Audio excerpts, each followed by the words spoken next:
그날 CCTV 화면 속에 보였던 건 내가 가장 믿었던 사람의 뒷모습이었다. 검은 코트를 입은 여자가 낯익은 건물 2층으로 들어가더니 문을 닫는 순간 내 심장도 멎었다. 그 여자는 내 아내였다.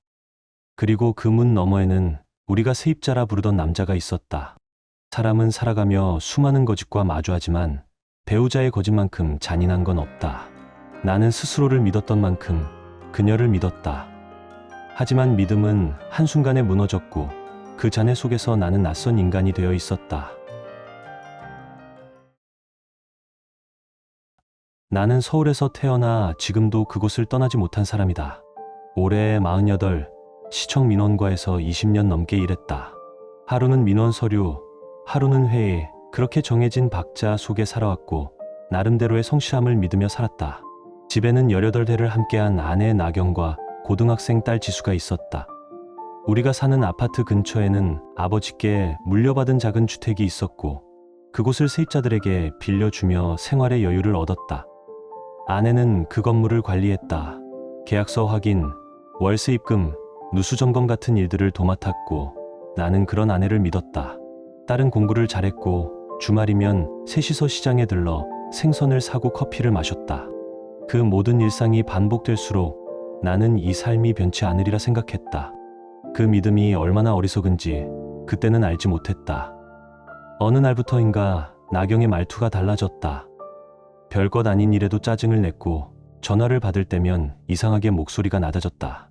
퇴근 후 늦게 들어올 때면 세입자 문제 때문에라며 웃어 보였지만 눈빛은 늘 다른 데를 향해 있었다.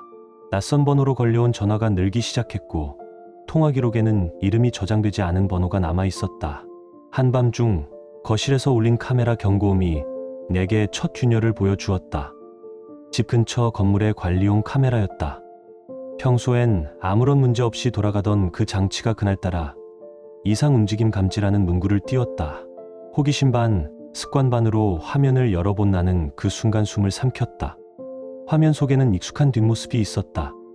검은 코트를 입은 여자가 비 오는 밤 골목을 건너가더니 건물 2층 문 앞에서 멈췄다. 비밀번호를 누르고 문을 열었다.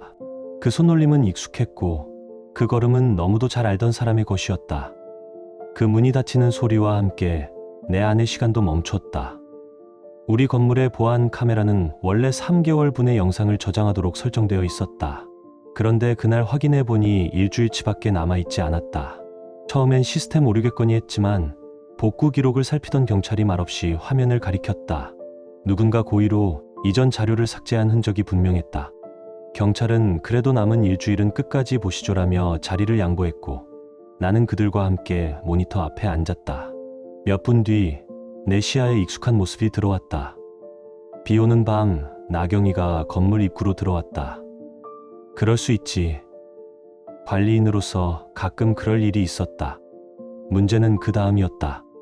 그녀가 세입자 정도연의 방 앞에서 멈췄고 주저없이 비밀번호를 눌러 문을 열었다. 그 손놀림에는 망설임이 없었다.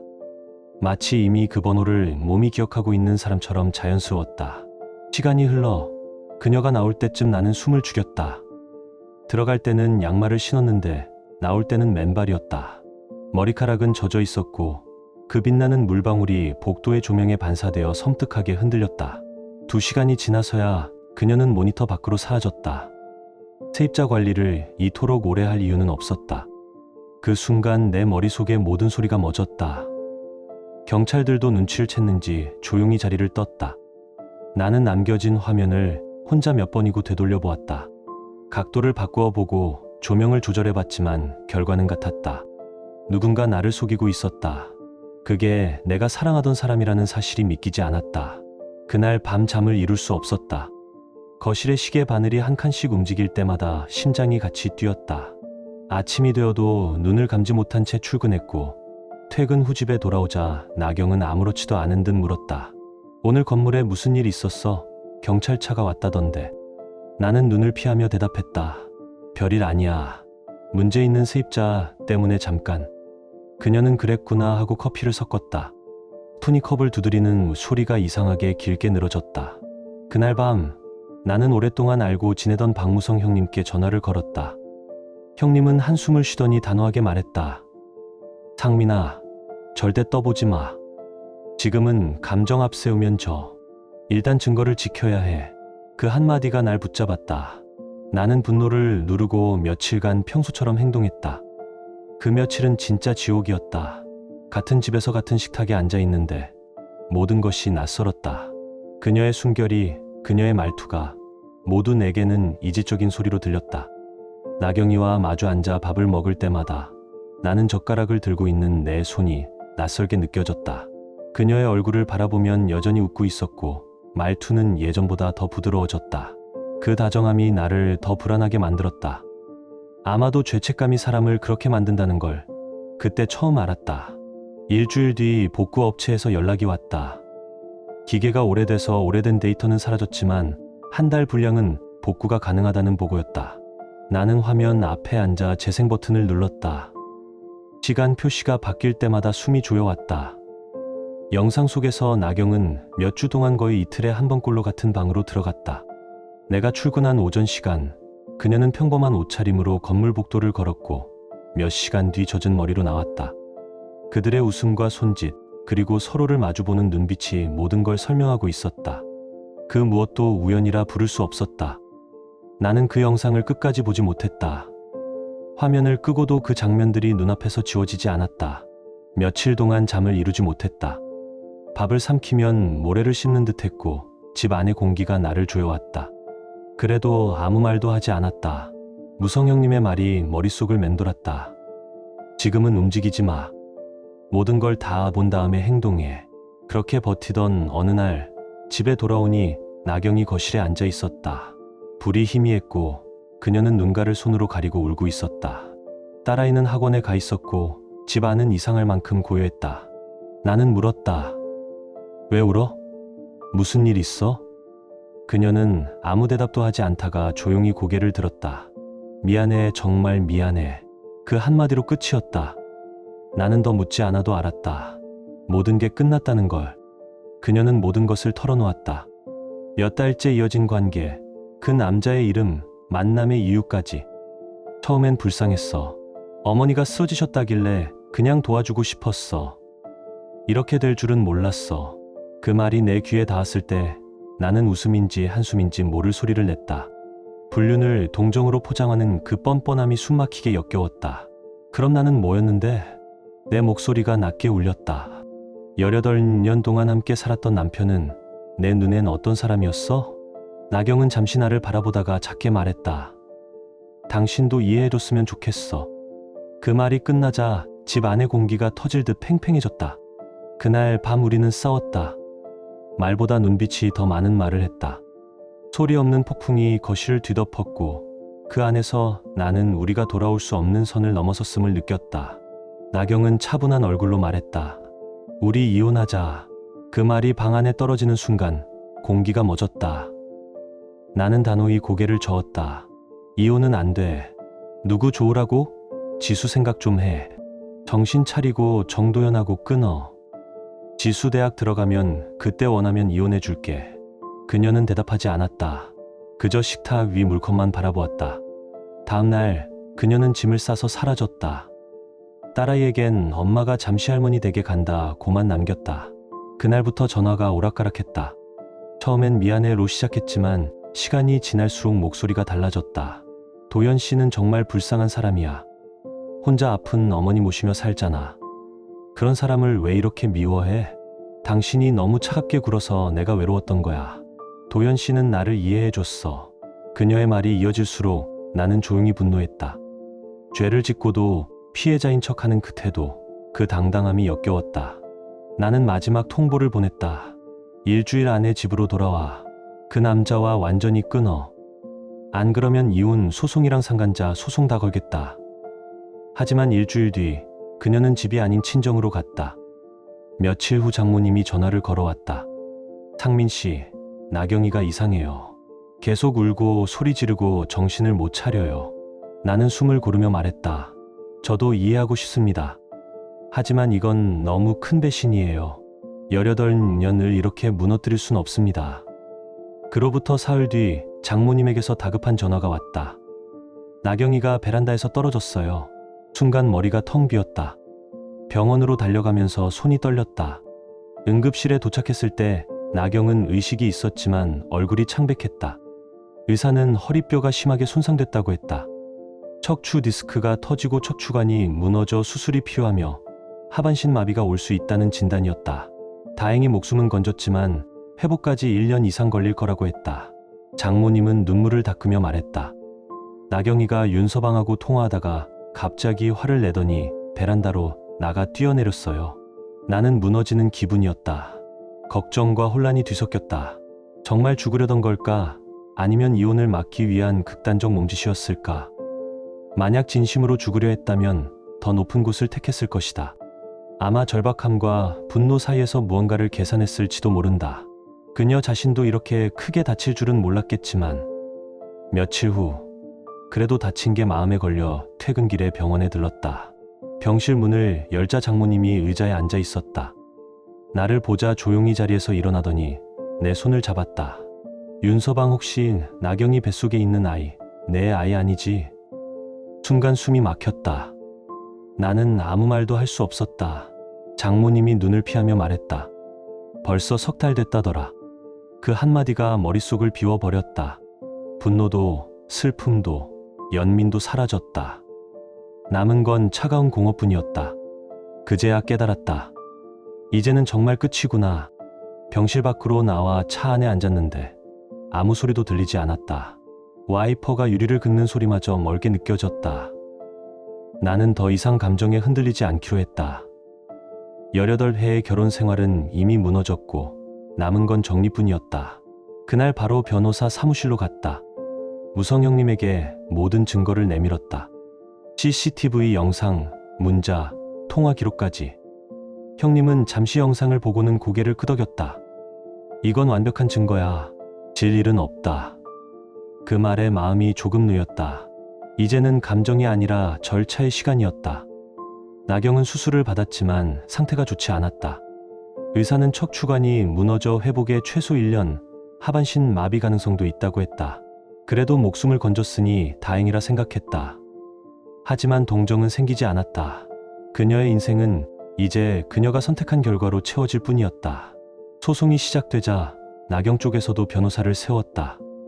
그들은 불륜 사실은 인정하지만 남편이 너무 냉정해 외로움을 느꼈다라며 변명했다. 심지어 베란다에서 떨어진 일까지 내 탓으로 돌렸다. 남편이 심리적으로 몰아붙여서 그랬다는 주장을 펴며 나를 가해자로 만들려 했다. 하지만 증거는 명백했다. 복구된 CCTV만으로도 충분했지만 거기에 문자 메시지와 통화 기록이 추가되었다. 그녀가 정도연에게 보낸 메시지는 노골적이었다. 사랑이 아니라 중독에 가까웠다. 그 문장들을 읽는 동안 나는 다시 한번 깨달았다. 사람의 마음이 변하면 언어도 변한다는 것을. 그녀의 말끝엔 늘 불쌍해서라는 단어가 붙어 있었지만 그 불쌍함의 대상은 결국 자신이었다. 사랑해. 보고 싶어. 남편 모르게 만나자. 그 문장들이 화면 위에 끝없이 이어졌다.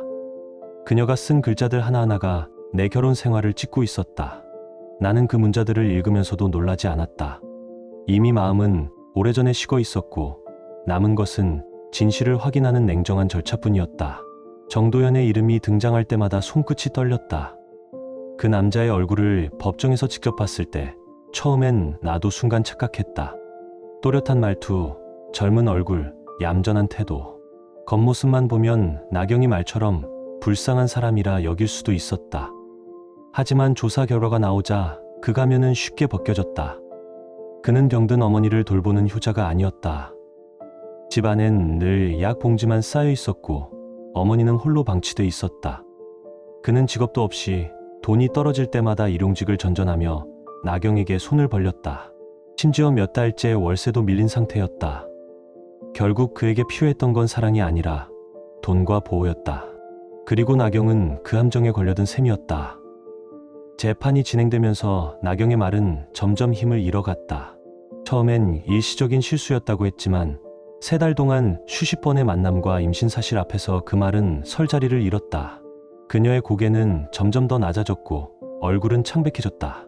정도연은 끝까지 뻔뻔했다. 나는 피해자입니다. 나경 씨가 먼저 유혹했습니다.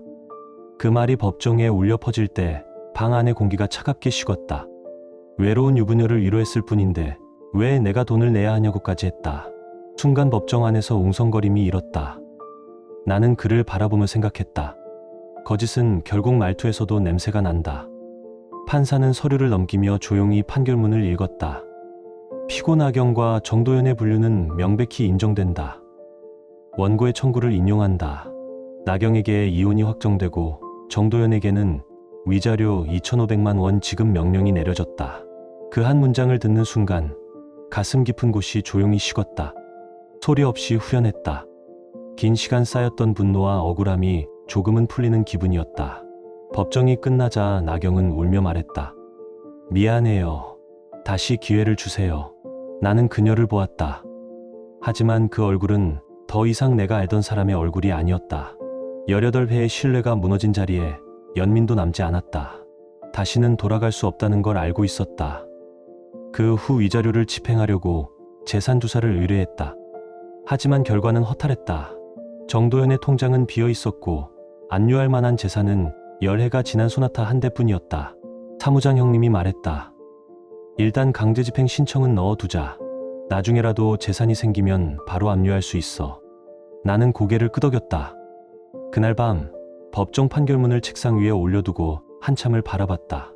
그 종이 한 장이 내 지난 삶의 무덤이자 새 출발의 서류처럼 보였다. 정도연이 가진 유일한 재산, 그 낡은 소나타 한 대는 바로 압류했다. 그리고 앞으로 생길 재산에 대해서도 모두 집행 신청을 넣어두었다. 이제 그가 숨 쉴 틈은 없었다. 이혼 판결이 확정된 뒤 나경은 결국 정도연과 함께 살기 시작했다. 허리 수술, 후유증으로 제대로 걷지도 못하는 몸이었지만 그 남자가 돌봐주겠다고 했다. 하지만 내 눈에는 돌봄이 아니라 서로 기대어 버틸 곳이 없어서 붙어있는 두 난민처럼 보였다. 딸 지수는 나를 선택했다. 나경이 데려가겠다고 했지만 아이는 단호했다. 엄마랑은 살기 싫어. 아빠랑 있을래. 그 한마디가 내 가슴을 울렸다. 고등학생 아이가 이런 현실을 얼마나 빨리, 얼마나 슬프게 이해해야 했을까. 하지만 지수는 울지 않았다. 아빠, 우리 둘이서도 잘 살 수 있어. 그 말에 나는 눈을 감았다. 지금까지 버텨온 이유가 바로 그 한 문장이었다. 얼마 뒤 나경은 자신이 임신했던 아이를 잃었다. 의사는 노산에 추락사고, 수술 후 스트레스, 그리고 진통제 과다 복용이 겹쳤다고 했다. 그녀의 몸은 아이를 지탱할 수 없었다. 나는 그 소식을 듣고도 아무 감정이 들지 않았다. 그녀가 감당해야 할 결과였다. 하지만 정도연은 달랐다. 그는 나경이 아이를 잃었다는 말에도 이제 부담이 줄었네. 라며 웃었다는 소문이 돌았다. 정말 인간의 탈을 쓴 짐승 같았다. 그런데 놀랍게도 나경은 여전히 그 남자 곁을 떠나지 않았다. 오히려 그와 함께 뇌졸중으로 쓰러진 그의 어머니를 모시고 산다고 했다. 가정을 버리고 딸을 버리고 이제는 상간남에 병든 어머니를 돌보고 있다니. 그 소식을 듣고 나는 아무런 말도 할 수 없었다. 연민조차 느껴지지 않았다. 사람은 스스로 선택한 굴레 속에서 늪처럼 가라앉는 법이다. 이혼 후 몇 달 동안 나는 무너졌다. 밤에는 잠이 오지 않았고 출근하면 서류가 눈에 들어오지 않았다. 식사도 제대로 하지 못했고 결국 정신과에서 우울증 약을 처방받았다. 그렇게 몇 주를 버티는 동안 딸이 곁에서 내 손을 잡아 주었다. 아빠, 괜찮아질 거야. 그 짧은 말이 나를 다시 일으켰다. 조금씩 일상이 돌아왔다.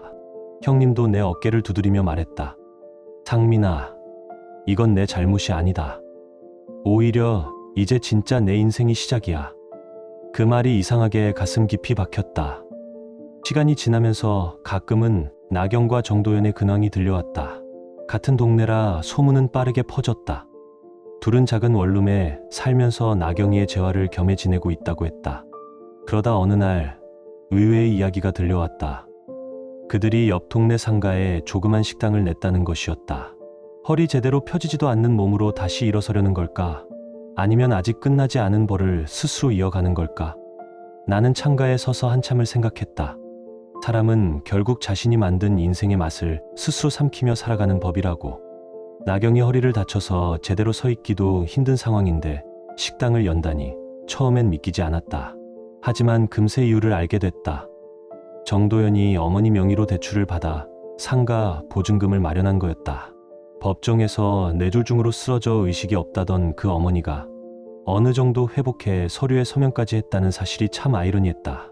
거짓말은 끝까지 거짓말을 낳았다. 식당 이름은 행복식당. 처음 그 간판을 봤을 때 나는 피식 웃었다. 불륜으로 가정을 무너뜨린 사람들이 행복이라는 단어를 내걸다니. 뻔뻔함에도 결이 있다는 걸 그때 처음 알았다. 하지만 나는 그냥 모른 척했다. 이제는 그들에게 감정조차 소모하고 싶지 않았다. 그런데 SNS에 올라오는 나경의 글을 보고 있자면 씁쓸한 비웃음이 절로 나왔다. 카카오톡 프로필에는 사랑해, 행복하다, 새 출발 같은 문장이 매일 바뀌었다. 식당 앞에서 찍은 사진엔 우리가 만든 음식, 새로운 꿈을 향해라는 문장이 붙어 있었다. 주변 사람들이 그런 글을 캡처해서 보여주며 말했다. 정말 뻔뻔하지 않아? 불륜 커플이 행복식당이라니. 나는 그저 고개를 끄덕였다. 진짜 행복한 사람은 굳이 광고하지 않아. 그건 불안하니까 하는 거야. 실제로 식당 운영은 순탄치 않았다. 나경은 허리 때문에 오래 서 있지 못했고 정도연은 요리 경험이 전무했다. 임대료, 대출이자, 재료비는 쌓이는데 손님은 줄었다. 그들의 행복은 결국 비주의에 쌓인 허상에 불과했다. 나는 그런 이야기를 듣고도 그저 그래? 하고 넘겼다. 더 이상 그들의 이야기에 내 마음을 쓰고 싶지 않았다. 딸아이는 가끔 묻곤 했다. 엄마는 왜 그런 남자 때문에 우리를 버렸을까? 나는 아이의 머리를 쓰다듬으며 말했다. 사람은 누구나 자기 선택에 책임을 져야 해. 엄마도 그 결과를 감당하며 사는 거야. 지수는 조용히 고개를 끄덕였다. 그때 나는 깨달았다. 내가 지켜야 할 건 복수가 아니라 아이의 평온이었다는 걸. 하지만 세상은 언제나 묘하게 균형을 맞춘다. 그로부터 얼마 지나지 않아 뜻밖의 소식을 들었다. 정도연의 어머니가 세상을 떠났다는 거였다. 그 소식을 듣는 순간 이상하게도 아무런 감정이 일지 않았다. 그저 오래된 책의 마지막 페이지를 덮는 기분이었다. 어쩌면 그때부터 이미 모든 벌은 시작되고 있었는지도 모른다. 사람이 지은 죄는 법이 아니라 삶이 갚게 만든다. 뇌졸중 환자들이 그렇듯 정도연의 어머니 상태가 갑자기 악화되었다고 했다. 병원으로 옮겨졌지만 결국 숨을 거두었다는 소식이 들려왔다. 그 말을 듣는 순간 문득 변호사 형님이 했던 말이 떠올랐다. 언젠가는 기회가 올 거야. 그때는 위로처럼 들렸던 그 말이 이제는 현실이 되었다. 정도연이 상속을 받는다면 그게 바로 위자료를 집행할 수 있는 시점이었다. 며칠 동안은 고요했다. 상속 절차에는 시간이 필요했으니까. 나는 변호사 형님과 상의해 등기가 완료되자마자 강제 집행을 바로 걸 수 있도록 모든 서류를 준비했다. 기다림의 시간은 냉정했고 철저했다. 그 사이 나경의 근황이 들려왔다. 장례식장에서 상주처럼 굴었다고 했다. 남편을 버리고 선택한 남자의 어머니 장례에서 검은 한복을 입고 절을 하고 있었다고. 그 소식을 듣고도 아무런 감정이 일지 않았다. 오히려 그 정도의 연극은 끝까지 해야겠지 하는 생각이 들 뿐이었다. 며칠 뒤 상속 내역이 나왔다. 예상보다 많았다. 정도연 어머니 명의의 상가 한 채, 수천만 원의 예금, 그리고 보험금까지 합쳐 약 1억 원 정도. 외아들이라 모든 재산을 단독으로 상속받게 되었다. 그는 서둘러 등기를 마쳤다. 식당 운영이 어려워지고 빚이 늘어나니 돈이 절실했을 것이다. 등기가 끝나자마자 우리는 움직였다. 판결받아 두었던 위자료 2,500만 원, 거기에 지연이자까지 합쳐 약 3천만 원. 나는 변호사 형님과 함께 법원에 강제 집행을 신청했다. 정도연 명의의 모든 재산에 압류를 걸었다. 상속받은 상가, 예금, 보험금 모두. 며칠 후 그들에게 압류 통지서가 전달되었다.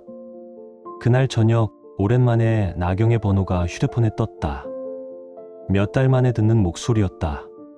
하지만 예전에 그 자신만만한 어조는 사라지고 완전히 무너진 사람의 목소리만 남아 있었다. 상민아, 제발 좀 도와줘. 우리가 너무 잘못했어. 상속받은 거 없어. 세금 떼고 빚 갚고 나면 남는 게 한 푼도 없어. 진짜 길거리에 나앉게 생겼어. 제발 한 번만 봐줘. 나는 조용히 숨을 내쉬었다. 그리고 단호하게 말했다. 나경아, 그건 내가 만든 결과야. 나는 복수한 게 아니라 정리한 거야. 한참의 정적 끝에 그녀가 흐느꼈다. 정말 이렇게까지 해야 해? 그래야 끝나. 그래야 나도, 너도. 그날 밤 창밖에 비가 내렸다. 나는 조용히 창문을 닫았다. 이제 진짜 모든 게 끝났다. 미움도, 연민도, 미련도 다 사라지고 남은 건 침묵뿐이었다. 누군가는 그것을 냉정이라 부르겠지만 내게는 그것이 구원이었고 정이었다. 18대를 함께 살며 가정을 버리고 불륜을 저질러 놓고 이제 와서 도와달라고? 나는 전화기 너머로 들려오는 울음소리를 차갑게 들었다. 나도 그때 얼마나 힘들었는지 알아. 이건 법적으로 내가 받을 권리야. 포기할 생각 없어. 나경은 흐느끼며 말했다. 그땐 내가 정신이 없었어. 정말 후회하고 있어. 도연이도 많이 반성하고 있어. 제발 한 번만, 단 한 번만 기회를 줘. 잠시 뒤 전화가 바뀌었다. 정도연의 목소리가 들렸다. 형님, 제가 잘못했습니다. 정말 죄송합니다. 어머니 돌아가시고 나니까 정신이 번쩍 들었습니다. 형님께 너무 잘못했어요. 나는 침묵했다가 낮게 말했다. 이제 와서 형님이라고? 내 인생을 망가뜨릴 때는 그런 말 한마디 없었잖아. 그때는 언제고 이제 와서 잘못했다고? 그는 다시 고개 숙인 목소리로 말했다. 죄송합니다. 위자료는 꼭 드릴 테니 조금만 시간을 주시면 안 될까요? 식당이라도 해야 돈을 벌지 않겠습니까? 나는 조용히 웃었다. 시간 주면 또 재산 빼돌리겠지. 이미 한 번 속았는데 2번 속을 줄 알아? 그 말 뒤로 침묵이 길게 이어졌다. 사실 나는 이미 알고 있었다. 정도연이 어머니가 살아있을 때 모든 재산을 미리 어머니 명의로 돌려놨다는 걸. 그래서 이번에도 시간을 주면 또다시 꼼수를 부릴 게 뻔했다. 그의 울음 섞인 목소리가 더 이상 들리지 않자 나는 전화를 끊었다. 그 순간 이상하리만큼 마음이 고요했다. 몇 주 뒤 예상치 못한 소식이 들려왔다. 행복식당이 문을 닫았다는 거였다. 상가가 압류되자 임대인이 계약 해지를 통보했고 결국 식당은 개업한 지 1년도 되지 않아 폐업했다. 한때 새 출발과 행복을 외치던 간판은 철거되었고 그 자리에 임대 광고지가 붙었다. 나경의 SNS도 조용해졌다. 사랑해, 행복하다는 문장들이 사라지고 예전 사진 하나만 남았다. 그녀가 더는 세상 앞에 말할 수 있는 언어를 잃었다는 뜻이었다. 며칠 후 변호사 형님이 내게 말했다. 이제 거의 다 끝나간다. 3천만 원 정도는 확실히 받을 수 있을 거야. 나는 고개를 끄덕였다. 형님 덕분이에요. 이제야 숨 좀 쉬겠네요. 그 말이 입에서 나오는 순간 가슴이 가볍게 비워지는 기분이었다. 그날 밤 딸아이에게 조심스레 물었다. 엄마 일 때문에 마음 아프지 않니? 지수는 책을 덮으며 대답했다. 아빠, 엄마가 선택한 일이잖아. 나는 아빠만 있으면 돼. 엄마는 이제 남이야. 나한테 연락하지 말라고 해줘. 공부하는데 방해돼. 나는 한참 동안 말을 잃었다. 아이의 말이 기특하기도 했지만 동시에 마음이 저릿했다. 그래도 엄마는 엄마야. 그 말이 입 밖으로 나오자 내 목소리가 떨렸다. 지수는 고개를 들지 않았다. 알아요. 하지만 이제는 그냥 그렇게 부를 뿐이에요. 창밖엔 봄비가 내리고 있었다. 나는 천천히 커튼을 닫았다. 모든 복수는 끝났고 모든 상처는 아직 아물지 않았다. 하지만 이제 나는 안다.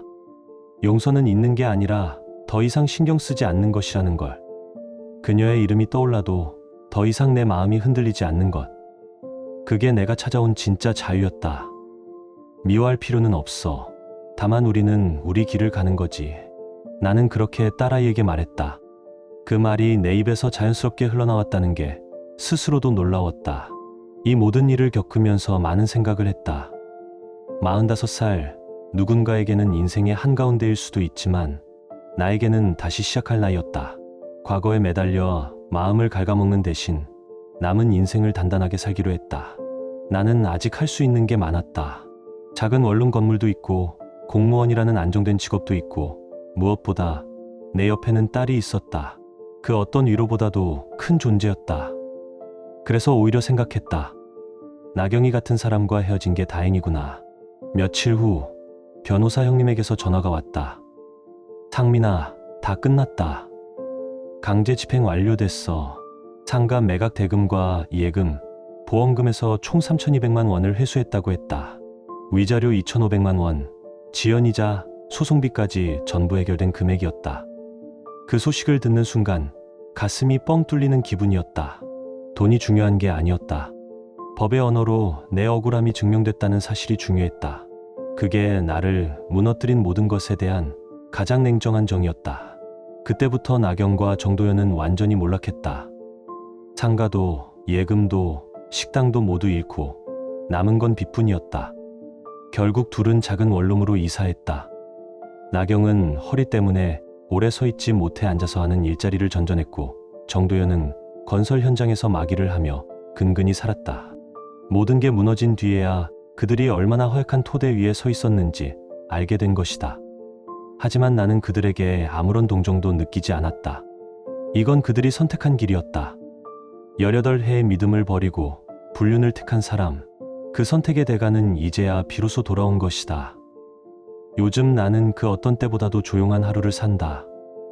아침엔 딸과 함께 식탁에 앉아 김이 오르는 된장국을 먹고 출근 후엔 묵묵히 일한다.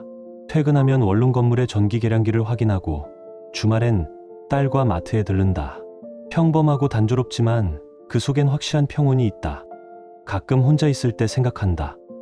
만약 나경이 그 일을 저지르지 않았다면 지금쯤 어떻게 됐을까? 하지만 곧 생각을 지워버린다. 일어나지 않은 일을 붙잡는 건 또 다른 감옥이니까. 지금 나는 자유롭다. 그 어떤 후회도, 그 어떤 미움도 없이 내가 선택한 평화 속에 살고 있다. 변경 추가 요야. 이제는 오히려 모든 게 감사하게 느껴진다. 이 일을 통해 나경의 진짜 모습을 알게 된 것이 내 인생에 있어 가장 큰 행운이었다. 거짓 위에 쌓인 평화는 결국 무너질 수밖에 없다는 걸 나는 몸으로 배웠다. 지수는 대학 진학을 준비하고 있다. 성적도 좋고 이미 원하는 학과도 정해놓았다. 내년이면 아마 좋은 대학에 들어갈 수 있을 것이다. 그때가 되면 정말 나의 인생이 새로 시작될 것이다. 그때쯤엔 새로운 인연을 만날 수도 있겠지. 물론 쉬운 일은 아니겠지만 나는 여전히 젊고 안정된 직장도 있고 원룸 건물도 있다. 이제는 나 자신을 돌볼 시간이다. 거울을 보며 웃었다. 얼굴이 좀 커 보이니 피부 관리나 좀 받아야겠네. 그 말에 딸아이가 킥킥 웃었다. 오랜만에 집 안에 웃음소리가 울렸다. 돌이켜보면 이 모든 사건은 내게 축복이었다. 만약 나경의 불륜을 몰랐다면 나는 여전히 속으며 살았을 것이다. 거짓된 평화 속에서 점점 병들어 갔겠지. 이제라도 진실을 알게 되었고 법적으로도 정당한 보상을 받았으니 정말 다행이다. 나경과 정도현은 자신들이 선택한 대가를 치렀고 나는 딸과 함께 새로운 출발을 맞이했다. 이보다 더 완벽한 결말이 있을까? 오늘의 사건은 이렇게 끝이 났다. 서울시청 공무원 윤상민 45, 그리고 그의 아내 나경. 18년의 결혼 생활 끝에 세입자 정도현과의 불륜으로 모든 것을 잃은 여자. 남편의 부모가 맡긴 원룸 건물 관리에서 시작된 관계는 CCTV 한 장면으로 모든 진실이 드러났다. 나경은 불륜 사실이 밝혀지자 집을 뛰쳐나가 친정으로 돌아갔고 그곳에서 3층 베란다 아래로 몸을 던졌다. 허리를 크게 다쳐 평생의 상처를 남겼고 그때 이미 임신 중이었다는 사실은 더 큰 충격이었다.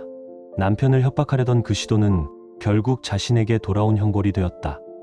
윤상민은 이혼 소송과 상간자 소송에서 모두 승소했고 판결로 2,500만 원의 위자료를 받았지만 당시 정도현이 재산을 숨겨 실제로는 회수가 어려웠다.